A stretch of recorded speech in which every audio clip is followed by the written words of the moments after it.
Hello, beautiful souls. Namaste. So I wanted to do a follow-up to the previous message because, whoa, there's a little hair floating. Sorry, I get squirrel brain. The previous message was pretty, I don't want to say rough, but it wasn't a very positive. It was positive. I don't even know how to describe it. It's been sitting on my heart all morning so far, and I'm like, I don't want to leave the only message of the day as that, because it was for someone very specific, and it was kind of it was a heavier message. I feel that we'll say it there. It did have positive insights to it, but I don't know. I don't know how to word this, guy. Sorry, but I wanted to do a follow-up to that. And I was just listening to YouTube as I was driving, and there was a video that popped up that said more women are, how was it worded? More women are divorcing now, or it was a positive message though about women divorcing, not a negative image or message. And I was just listening to it, and it made me realize about the message that I brought this morning.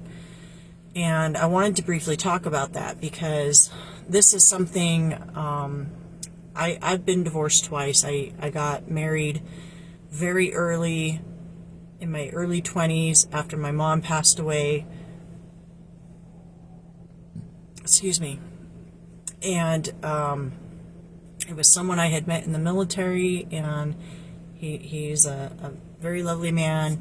But I was way too young to be married. I latched on for the wrong reasons. I had just lost my mom, and I was trying to fill a void. And I realized very quickly that I had made a mistake, and I left that marriage. And then the second time I was married we were together 15 years, married 10 of that, and I walked away from that marriage. And so I've been divorced twice. And as I was going through my healing process, there was a lot of trying to understand my own patterns. But in doing that, started to see the patterns of other people. At least I can only speak from the perspective of being in the United States. I don't know if this would I feel like this would probably apply to people in many countries, but it's obviously not going to apply to people where there's like forced marriages and things like that, okay? But these women were divorcing after many years of being married together, and the reasons were exactly reasons that I had gone through, realizing for many of them that there were problems within the marriage, and oftentimes, not all the time, oftentimes. So let me preface this by saying, because I'm hearing spirit saying pull back. I am speaking from a woman's perspective, but everything I'm about to say can be from a man's perspective as well. So if you're a man listening, please understand that what I'm saying can apply to either or, okay? So we understand that. I'm not singling men or women out, okay? But obviously I'm going to be speaking from my perspective, okay? So many times women are the ones that are noticing the issues in the relationship, and they are the ones that are trying to fix the marriages or the relationships. I believe this is because women are naturally wired to be more of the intuitive nurturer, and the men are wired to be more of men are wired to be more of the doers and protectors and providers, right? It's not that they can't be in tune with their intuition and move from that space, but we have created a society through conditioning that men are this is my job, and then women are this is now. Obviously, there's been a lot of flow with that, a lot of change. And as we are learning to balance our masculine and feminine energies within ourselves, we're beginning to understand, like men are beginning to understand, they are allowed to be connected to their feminine energy, but that's just kind of now starting to happen where men are like, oh, I'm allowed to have emotion. I'm allowed to cry. I'm allowed to feel. I'm allowed to be in tune. And women are coming out of this role of like, oh, I'm only seen as this. I'm allowed to be more than that. So both sides are kind of finding their balance right now, right? So we're kind of in this weird time in humanity where there's a lot of shifting and flowing happening where we're trying to find a good, healthy balance, all right? So what's happening is we don't have a divorce problem. We have a marriage problem, okay? And that is the insight that I came to when I was going through my divorces and I was going through my healing process and I was questioning myself as to why did I get a divorce? What led up to that? And when I kept asking questions and kept going deeper, it got to the point of asking, well, why did I get married? What were the real reasons? And so what these women were saying is, they were the ones trying to fix the marriage, and they were realizing that basically what it was coming down to is they were beginning to realize that they didn't marry the right person for them. And a lot of that was because as time went on, if they began to kind of evolve as a person and heal and realize their own worth and value, they realized they were not being treated the way they deserved to be treated. Many of these men were choosing to not be aware of their own shortcomings, their own things that they needed to heal. Many of these men were choosing to continue to engage in harmful behaviors that were not only not healthy for them, but it was harming their relationship. Many of them brought up porn. Now, I have mixed emotions on porn, okay? I'm not completely against it. I'm not necessarily exactly for it. It's complicated, and my viewpoint is constantly shifting on that. But what I do know is if you do not have a healthy sexual relationship with your partner and you're going to porn, there's obviously a problem. Right? So a lot of men do that. A lot of men will not give their woman affection, attention, and in that department, but they're still pleasuring themselves to porn. And that's very harmful for the relationship, and it's also very degrading to the woman. So a lot of those women were talking about that.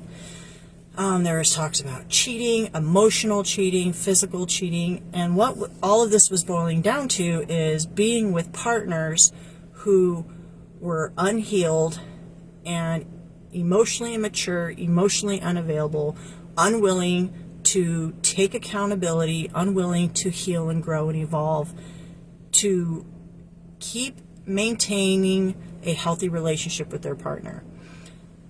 Now, trigger warning, because I'm about to say might sting a little. I know it did for me when I came to this realization. Pretty much all that could have been avoided if we had vetted our partners better in the beginning. But that being said, we choose people according to where we're at on our journey. When I went within and looked at my situation, when I got into relationships, I was not a healed person. I had a lot of trauma, a lot of wounding, a lot of fears of abandonment, fears of rejection. I had a very insecure attachment style, very anxious attachment style. I didn't know who I was as a person yet, and I latched on to relationships for the completely wrong reason. It didn't mean that I didn't love the person. It didn't mean that I didn't care about the person. It meant that I was engaging in commitments when I was really, truly not equipped to handle the responsibility that comes with that. We see this, it's very common in young people. Excuse me. And that's almost why, I tell my kids, I encourage my kids to not be afraid to wait, to engage in a long-term commitment until they've lived their life, until they've, not completely, but just, because all my kids are pretty young, even my olders are young. Get to know who you are as a person. Go out and experience life. If you want to have a boyfriend or girlfriend, that's fine, but don't make serious commitments until you are ready to take on the responsibility. And I think there is a misunderstanding of all the responsibilities that come with commitment, especially marriage. So I think there needs to be, at least in our Western culture, a turn back to teaching our youth to put yourself first. Because really the goal should be, when you're going to go into a partnership with someone, you want to, what are you bringing to the table to that partnership?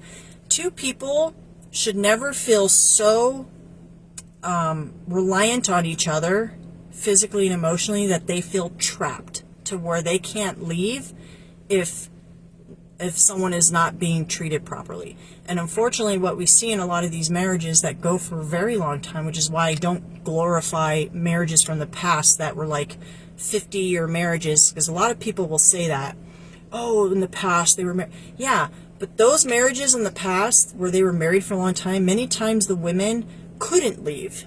They were being emotionally and physically abused or neglected, but they couldn't leave because marriage was frowned upon. You were judged, you were ridiculed. And so many of these women felt they had to stay. So just because they had a long marriage doesn't mean it was happy and healthy, okay? So I don't like looking to the past necessarily for examples. That doesn't mean all the marriages were like that, obviously, right? We do know people that had healthy, happy marriages.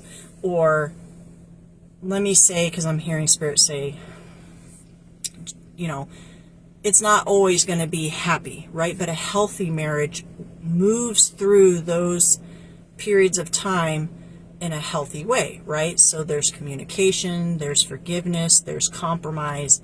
And that's not what we're seeing in this day and age. We're not seeing healthy connections right now, right? And that's why I'm saying there needs to be, in my opinion, of course this is all my opinion, we need to go back to the fundamentals and focus on ourselves first, because we want to bring to the table, like, when you get in a relationship with someone, you should be so strong in yourself that you can look at the other person and say, what are you going to bring to this connection? I can already take care of myself. I'm happy on my own. I am sufficient on my own.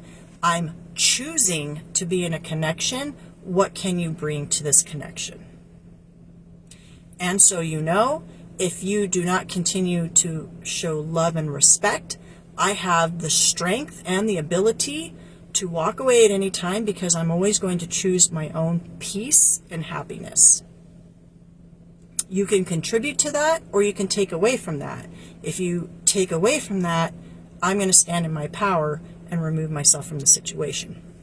When you're in that kind of power dynamic, what that causes is that allows the other person to understand that, oh, I'm not coming into a situation where this person's going to be codependent on me.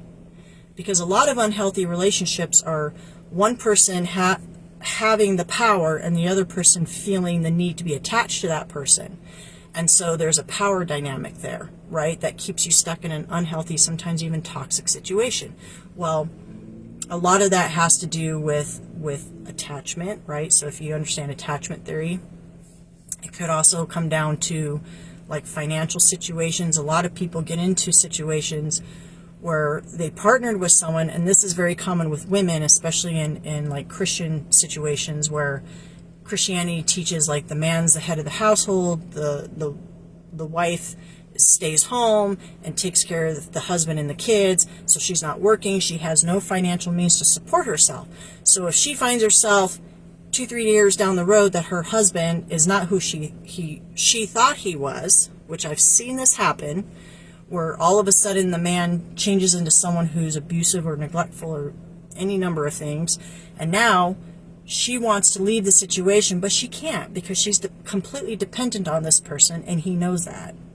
And he uses that as a tool to keep her from being able to move on. Okay, I know some of this stuff is heavy, and I can, now that I got into the message, I have spirits like throwing all these scenarios at me, so hang with me, okay? This is why it's so important, and I truly believe this coming out of religion and understanding things from just a pure human perspective, that everybody should really have a strong sense of knowing your own worth and value before you get yourself into relationships with other people, so that you don't accidentally give your power to someone else. Because sometimes other people, especially if they're not healed and they're coming from a place of ego, and if they're narcissistic and things like that, they will use that power dynamic to take control over you, because it's feeding something within them that they need in order to feel important, okay? And I literally, and now that I'm saying this, you guys watching probably have examples popping up in your head of people in your life that you have seen this play out with. So I know it's not just me. Like, my situations were different, but I have seen this in other relationships. So, getting to know yourself, taking the time to know yourself. It's not a divorce problem, it's a marriage problem. Before we make long-term commitments to people, whether it's marriage or just committing to someone, saying, I'm going to be with you in a monogamous relationship, things that we should be thinking about before we do that, again, is ourself, making sure that we're strong enough in ourself that if we get into this relationship and this person does not hold up their end of the bargain, meaning they're not putting effort, they're not respecting you, they're not showing reciprocity, you have the strength, because it takes strength and the power, personal power, to put a boundary there and say, hey, if you don't, and I feel there's always a warning period, right? Hey, we're supposed to be in this together, there's supposed to be reciprocity, I kind of feel like things are slipping. That's why communication is so important in a relationship. If they do not respond to that concern, then you have the strength and power to walk away from that situation, because you deserve a partner who is going to treat you right. When you go into a relationship with someone, it should be you're there because you want to be, not because you have to be. And both people should know that. And when you're in that kind of dynamic, it makes the other partner want to do right by you, because they understand that they have a good partner, and that if they don't stay on top of their P's and Q's, that you'll walk away, because you know your worth and value. That's the kind of partner you want to be with, because that's the kind of partner who is always going to strive to do what's right by you. Okay? When people get too comfortable in relationships and they stop trying, it's because they perceive that they have some kind of power over you and that you are not strong enough to walk away from them. And they're probably right. It doesn't have to stay that way. You have the power within you. Everyone has the power within them, to remember who they are and to take that power back. Okay? We don't have a divorce problem, we have a marriage problem. People get married for all the wrong reasons. Okay? Some do it because they're young and they're attractive, and maybe the sex is good, there's a lot of lust, so they think, oh, this is going to be great, especially the guys, man, I'm going to have great sex the rest of my life. Well, if that's all you're basing it on, guess what? You're going to get bored of your partner, you're going to turn to porn, or you're going to turn to cheating. If all you're doing is basing it on lust. It doesn't matter if you have the hottest wife on the planet. Some of the most beautiful women, just look in history, some of the most beautiful women have been cheated on. So it's not just about looks. Okay? Some people marry for money. They think, oh, this person has a lot of money, they're going to be able to take care of me, or I'm going to be into this rich family. That's only going to sustain you for so long. Okay? Some people marry to escape situations. That was my case. I think my first marriages, I was trying to escape. My very first one, my mom had just passed. I was empty inside. I was hurting. I latched on to him because he was filling a void. Of course, I didn't realize this till later on when I was reflecting, okay? So in the moment, I really believed I loved this person and I wanted to have a life with him. I didn't even know him that well. And as I got to know him, I realized this is probably not someone that I really want to have a lifelong relationship with. It's not that he was a bad person. There were just things there that I could see were not going to be in alignment with what I was looking for. And had I taken my time instead of jumping into a marriage, I might have figured that out at some point. Okay? Sometimes people get married because they have kids together. They get pregnant, and depending on the culture or the religion they're from, they might be pushed to get married because they had kids. That's usually not good either. Because if you don't know the person, you know, I don't remember what the statistics are, but I think it's something like 2 to 4 years on average it takes to really get to know someone. It could be even a little longer, but I know the minimum was like 2, and then it was like 4 or 5 years or something like that.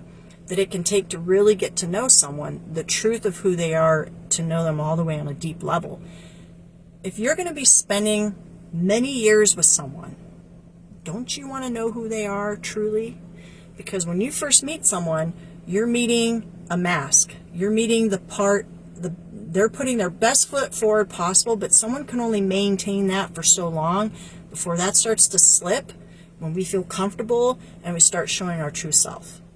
Now, if you're in a healthy relationship, when that starts to happen, because it will happen to both people, a healthy relationship is going to take that one step at a time. And they're going to work through those things, and there will be compromise, and there will be understanding, and there will be healing, and there will be growth together.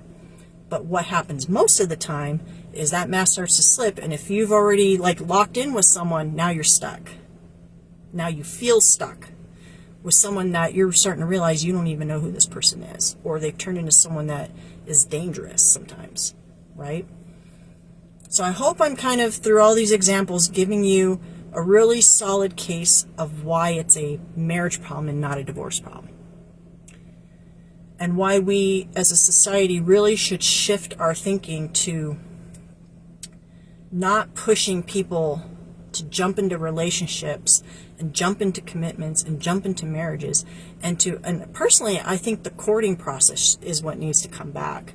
Friendship should be the baseline, because the truth is, if you're going to be with someone long term, eventually the things like, sex and all that stuff is going to slowly wear down a little bit over time, and what you're going to have left over is, do you like this person? Do you like being around this person? Is there a friendship there? And if you don't have a solid friendship to start with, what are you going to have left when some of that other stuff goes away? You don't see older people having a lot of sex. I'm not saying they don't have any. I'm just saying you don't see them having a lot. But what they do have is a solid friendship that keeps them going. And that's what's lacking in many relationships nowadays, is there's a lack of friendship. So starting with a solid friendship, taking time to get to know the person through that friendship. Because when you go into a serious committed relationship, and we're talking long term, okay, there are things that need to be in alignment, core things that need to be in alignment if you're going to be compatible and have a healthy relationship. Is everything going to be exactly the same? No. Nor should it be. That would be very boring.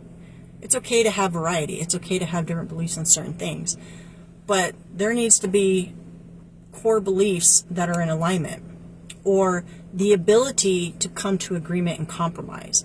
And the only way you're going to know that about your person is to have time and experiences with them. When you have a friendship and you start growing that connection, things will begin to happen within your connection that will test you and will give you an opportunity to see how you guys handle situations together. And this is where you're going to begin to see what your partner is really like, how they handle these things. It could be how they handle children. It could be how they handle finances, how they handle, I know a big one is how they talk to service people. Tells a lot about the kind of personality they have. How do they handle stressful situations? You know, what do they believe about politics and the government and the world and all these different things that are typical problems later in marriages if there's no alignment there. It can cause fights. It can cause disrespect. It can cause resentment. These are all things, and really the best way to get to know these things about your partner is not to sit down and have an interview with them, but through friendship. Building that friendship and learning about each other through just life experiences, doing things together, talking about things together, and getting to know that. And that's where you learn where, like, I'll give a real world example. My partner and I align on a lot of things, but there's still a lot of things that we disagree on. But one thing that we've learned through our friendship is that we can disagree on things respectfully, because it doesn't change how we feel about each other. But we've had to really work on that and be like, well, I believe this and you believe that, but that's okay, because it doesn't change how I feel about you as a person. And I respect you, and I know you're an intelligent person, and you're allowed to have your own beliefs, and I respect your beliefs, even if I don't agree with them. But you have to be with someone who has the emotional maturity to do that. Not everybody does. That comes with time, okay? What's another thing, Holy Spirit? It's not a divorce problem, it's a marriage problem. The way we're going to fix this in our society is we just have to start from scratch. It has to start with you healing. If you're in an unhealthy situation, it's time for you to make some decisions about your situation and how you're going to be the example for yourself and for the people connected to you going forward, like if you have kids. It has to be us setting the examples for future generations by respecting ourselves and being more careful about who we allow into our energy. Okay, I'm going to say it. Spirit's been popping this in my head this entire conversation. I was trying to avoid it, but the sex thing. Okay. I'm guilty of this, so this is why I'm like, I've been kind of resisting it, but Spirit's like not letting it go. Having sex too early, it can be detrimental to your connection.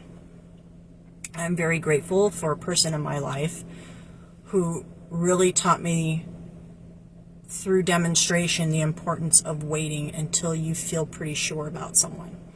Because we have been kind of programmed over time to think of sex as just a physical act.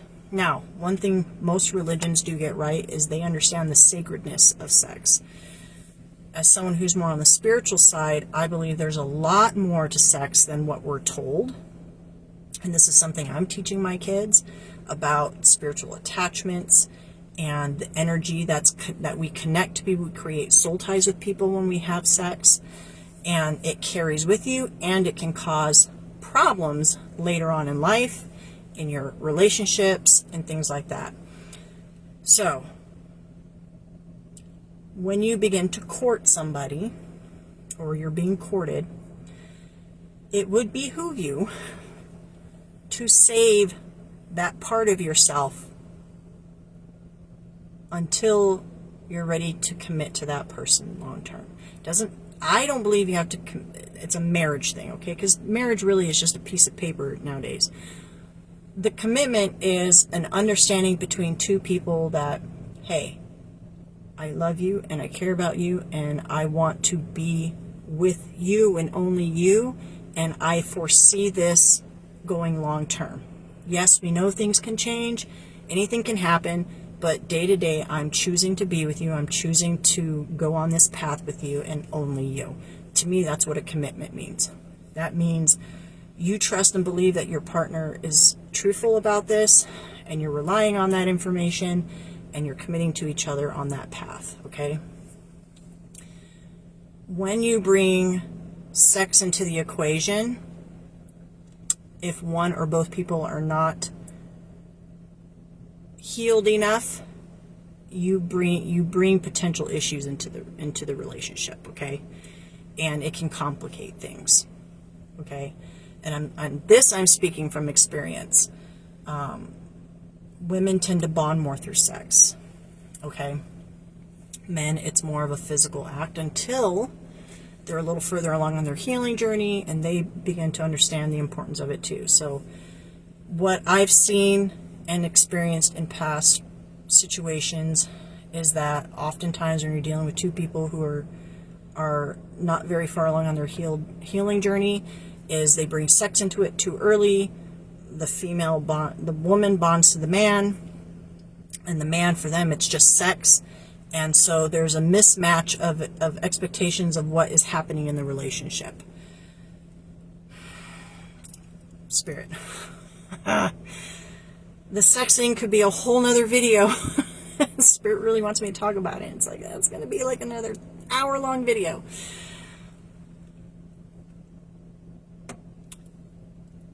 Our sexual energy, okay, thank you, Spirit. We're going to narrow this down to the feminine energy, okay? When we give that part of ourselves, it is a very sacred part of our energy, okay? This is what it should be. For a healed woman who knows her worth and value, she understands how much power there is in giving away that part of herself to a man. Okay?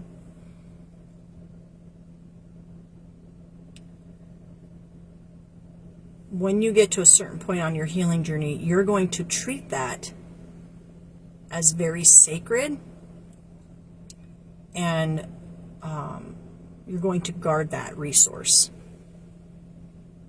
And you should only be giving that part of you away to someone who's going to honor it, cherish it, and respect it.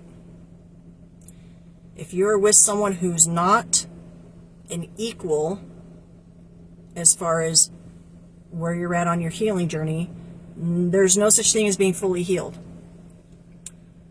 But generally speaking, when you're in a true divine life partnership with someone, it's going to be someone who is equally yoked enough with you that you can grow and continue to grow and evolve together. You will know if you're not with someone like that, because there will be constant friction and your soul is going to be restless, completely restless with someone who is not equally yoked with you.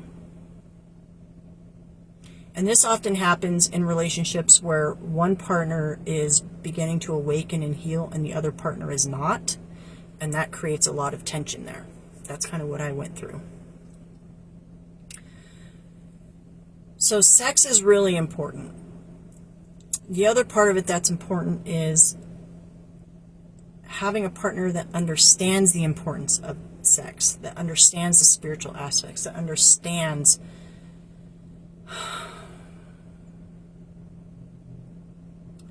how to give and receive in a way that's honoring. If that's not there, sex will become a problem in your marriage or your relationship. So these are all things that are crucial and important before you get into a committed relationship. Thank you, Spirit. And the final one, they're saying the final one is communication. Because communication is how we interact with each other. There's verbal, there's nonverbal, there's intuitive, there's even telepathic. When you're truly on the same vibrational frequency with someone, you'll begin to experience telepathic communication. It will weird you out if you're not used to it. We're talking about things like you're thinking about the person and they text you. Or you're talking to them and you're having a specific thought and they say it out loud. This is very normal. It's not woo-woo. It's think of a radio channel that you just happen to tune into that channel and now you're on that same frequency. Communication is key, because as you go through your relationship, No relationship is going to be perfect. There will be times, okay, where you're going to have to be able to talk things out. There's going to be things that come up. There's going to be concerns. Maybe someone feels hurt, someone feels neglected, or whatever the case may be. The key to a healthy and happy relationship is being able to work through those things as they come up. If you have a healthy partner, if you have a healed partner, or a partner that is on their journey with you, they're not going to run away when you bring these things up. They're going to be willing to communicate, and they're going to be willing to work on these things with you because, again, they're equally yoked, meaning they're at the same understanding that, hey, in order to have a good relationship, sometimes this stuff comes up. I have to be willing to work through it. You need to have a partner who's willing to take accountability when they mess up. And this goes for you too. This is both people in a partnership. Taking accountability when you mess up. Not shaming when we mess up. There's a difference between pointing something out and shaming the person for it. Okay, we're all human beings and we're all trying to learn on this journey of life.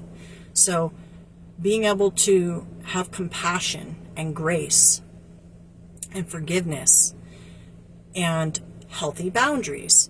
These are all things that are important to having a healthy connection, a healthy commitment.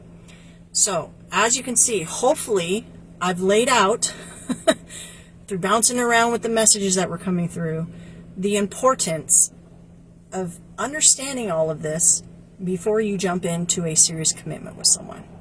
Because if you don't have all this in place within yourself, and if you can't recognize this in someone else, and you jump into a situation with someone when you're not ready, you're going to be one of those people 20 years down the road that's getting a divorce.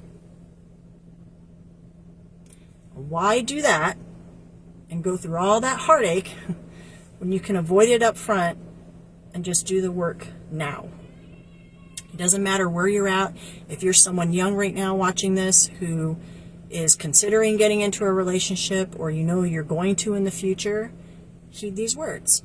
If you're someone who's already in a relationship and you're having some relationship problems, now you know what to look for. If you're in that situation, communicate. Get some help. And here's going to be, here's the, thank you, Spirit. This is the final thing. And this goes back to, I think, the previous message, okay?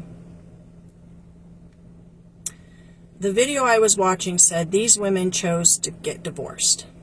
And everything they said was, these women realized after 20, 30, 40 years of being married that it wasn't a divorce problem, it was a marriage problem.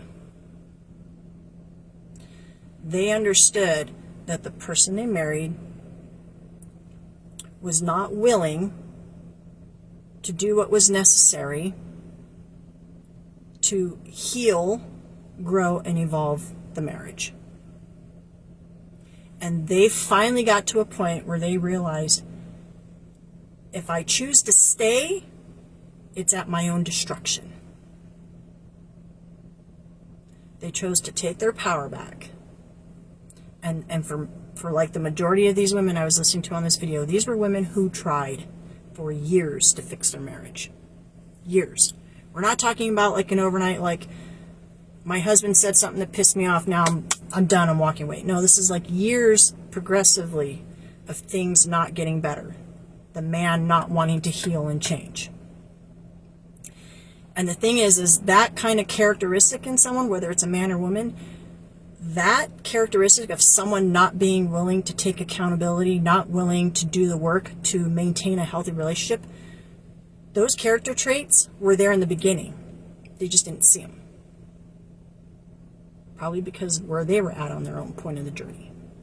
So it is much better for us as a society to take the time now and work on ourselves.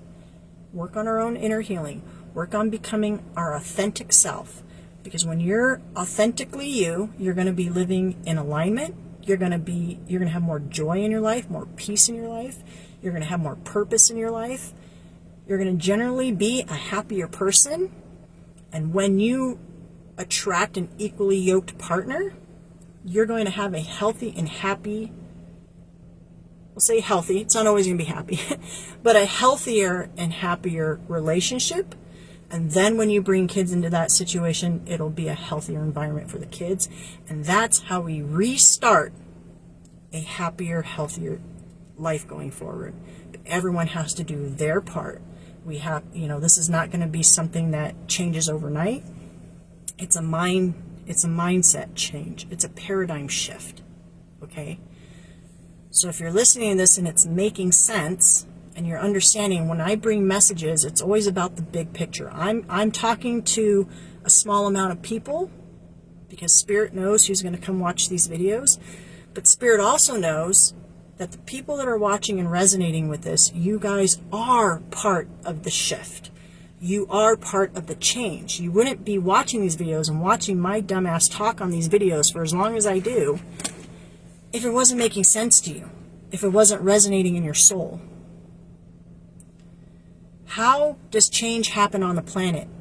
People have to feel convicted. People have to get fed up to want change. They have to get to the end of their rope and say, this is not working. What can we do to fix it? We're here now. I think everyone can agree that the way society has gone, relationships are screwed up. People are screwed. We have, as I said, a divorce problem. It's not a divorce problem.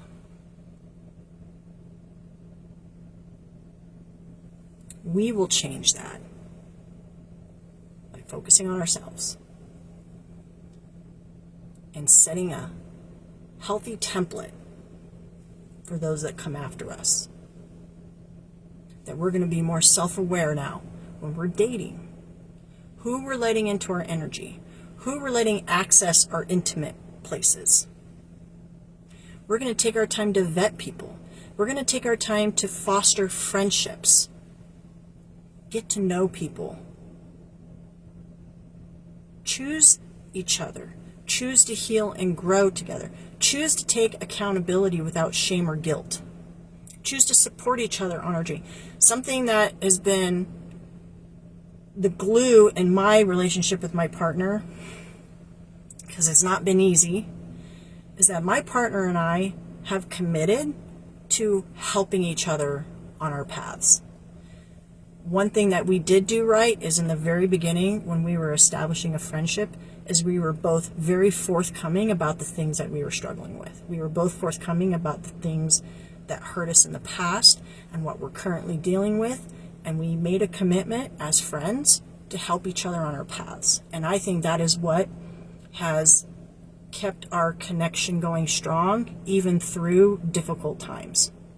Because when we get caught up in stuff that we're going through, we come back to the core of our friendship. That, hey, we're both healing, we know it's hard, but we're committed to being there for each other. We're choosing each other. The communication is open. We feel safe to bring our concerns to each other. And we do it with love and respect. And we're focused on reciprocity and just being there for each other.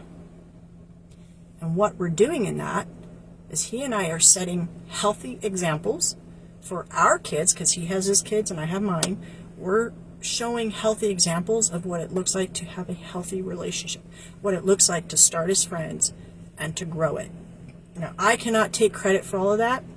I'm going to be honest, when I prayed for a partner, as I was healing from the past relationships and situationships, when I finally got to a point where I felt ready for a partnership and I prayed about it, I said, okay, I said, Source, when you send someone to me in my path and I'm ready to receive them, I don't expect them to be a perfect person, because I don't believe that exists as far as a human form. I was like, just put someone in my path that I can grow with. I trust that I'll be attracted to them. I trust that I will love them and respect them, but I need it to be someone who can reciprocate and who can grow with me and who can lead. Because one thing that was really important to me is, as a feminine energy, I have spent the majority of my life in masculine energy out of necessity. And I'm at a season of my life where I really want to relax into my feminine energy. And in order to do that, I need a strong masculine energy who can lead and allow me to fall into that feminine energy of following and receiving. Not in a equal way. In an equal way, okay? He's not better than me or above me, but I trust his leadership in the direction. And that's something I've had to really learn. And I'm sorry I'm going into this personal stuff, but anytime I feel led to do that, it's because someone needs to hear it, okay? So if this part doesn't resonate for you, that's okay. It's going to resonate for somebody. I have always had to be very strong in my masculine energy out of necessity. My partner has showed me through example the importance of starting with friendship. It was a very long time before we ever became intimate, and I appreciated him for that. And he has gently and respectfully guided our connection in a way that he could foresee was safe for his family and for my family. And when I didn't see it and understand it in the beginning, because I wasn't there yet, but he did. And what I leaned on was trusting that because I prayed for it and I received it, I prayed that he was a masculine energy that I could trust to guide our connection in the right direction. And I'm glad I trusted that, because he has done a wonderful job in taking us in a direction that's been healthy, and he's done a good job of protecting the families involved through that direction, if that makes sense. And again, that's why I keep saying that it was important that he showed friendship first. That he said, friendship is important, then it moves in stages, gradually and naturally and organically over time.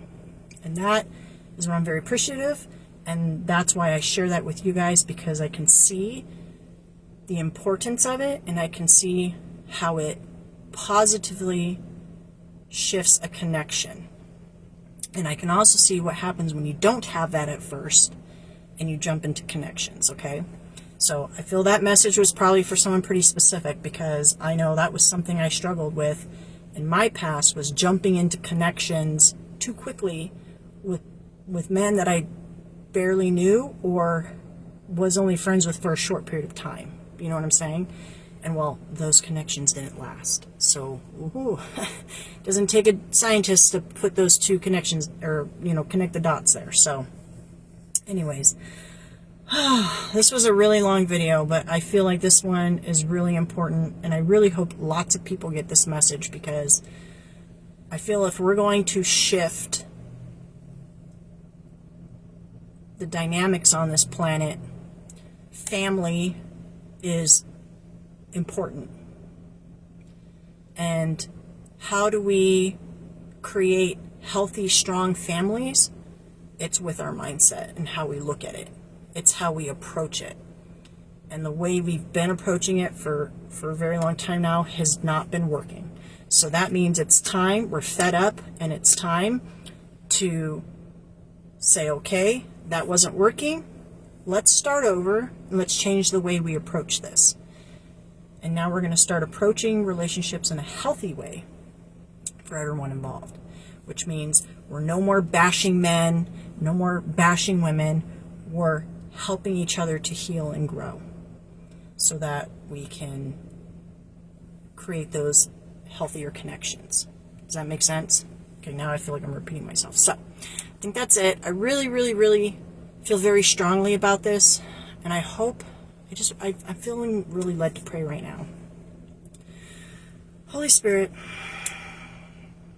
I know that very, very soon I will be closing this I keep saying channel, but it's because I have a YouTube channel.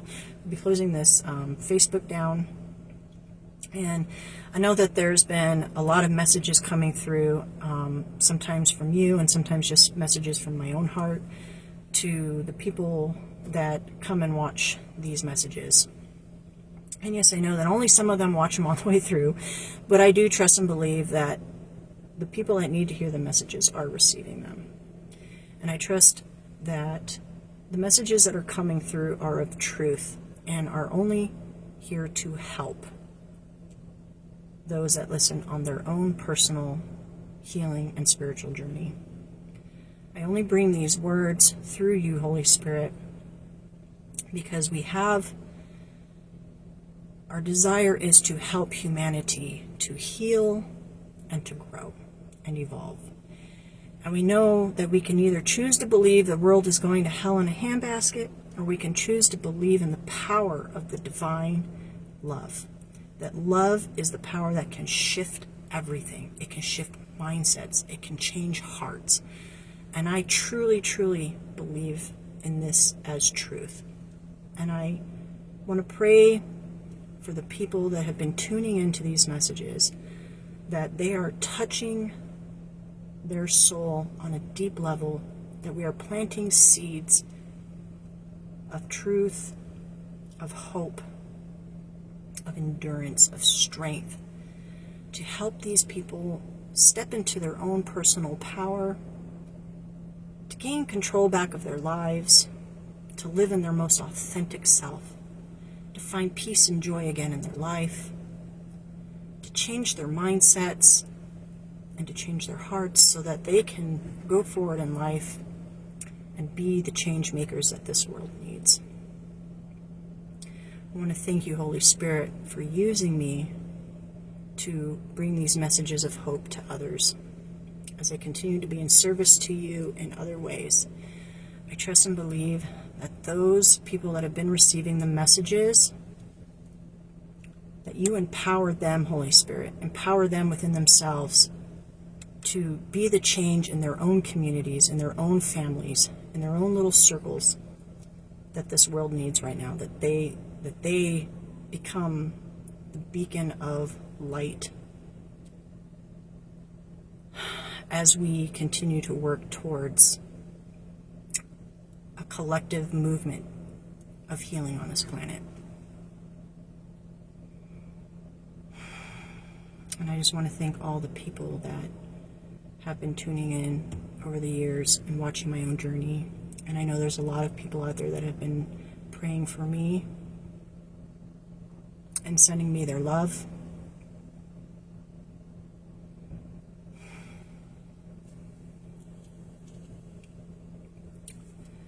I just want to say thank you to those people, because I know this wasn't all me. The healing journey is understanding, Holy Spirit, that we are all humanity, that we're all here connected, one consciousness, one love, connected to Source. And that every time we send out a prayer of hope and healing, that those prayers are received and felt, and they do work and they do make an impact. And that we continue in that spirit for each other, that we continue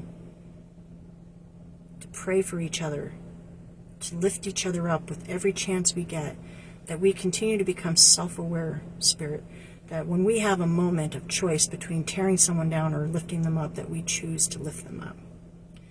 And when we have a negative thought in our head and we become self-aware, that we stop that negative thought and we shift it to a positive thought. Because all of this change starts with us, but it starts with you working within us. Us discovering that that power has been within us the whole time and that we're connected to it now.